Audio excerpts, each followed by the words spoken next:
Ada titik dalam hidup ketika lelah itu bukan datang dari masalah, tapi dari cara kita menjalani semuanya.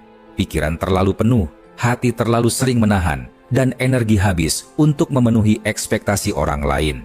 Jika kamu ingin hidup terasa lebih tenang dan tidak terus-menerus terasa berat, ada beberapa hal yang perlu benar-benar kamu hentikan. Pertama, hentikan kebiasaan mengejar persetujuan semua orang.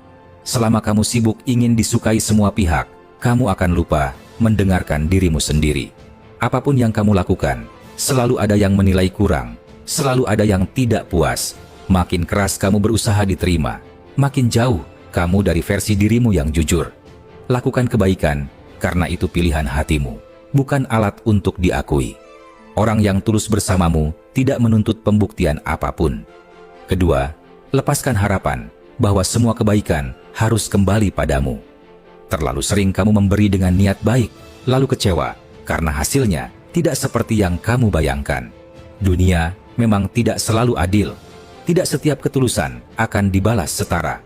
Namun, kebaikan tidak pernah benar-benar hilang.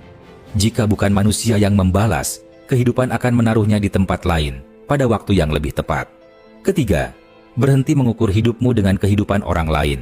Kamu hanya melihat hasil, bukan proses yang mereka lalui. Kamu tidak melihat jatuh bangun, kehilangan, dan luka yang mereka simpan rapi. Setiap orang berjalan di jalurnya masing-masing. Kamu tidak terlambat, tidak tertinggal, dan tidak salah arah. Kamu sedang berada di fase yang memang perlu kamu jalani hari ini. Keempat, berhentilah menghukum diri atas masa lalu. Mengulang kesalahan lama di kepala hanya membuatmu terjebak di tempat yang sama.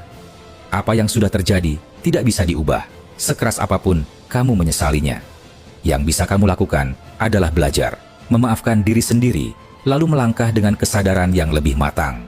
Bertumbuh berarti berani memulai lagi tanpa terus menyayat luka lama. Kelima, berhenti memaksa hidup berjalan sesuai rencanamu. Tidak semua yang gagal itu akhir, dan tidak semua yang runtuh itu kerugian. Banyak hal yang terasa menyakitkan justru membuka jalan menuju sesuatu yang lebih baik. Percaya, bersabar, dan berserah bukan tanda menyerah, tapi tanda kamu berhenti berperang dengan keadaan. Dari situlah ketenangan mulai muncul. Hidup yang waras bukan hidup tanpa masalah.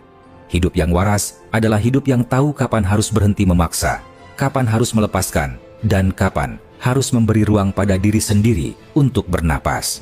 Kedamaian muncul bukan karena semuanya sempurna, tapi karena kamu memilih tidak lagi menyiksa diri sendiri.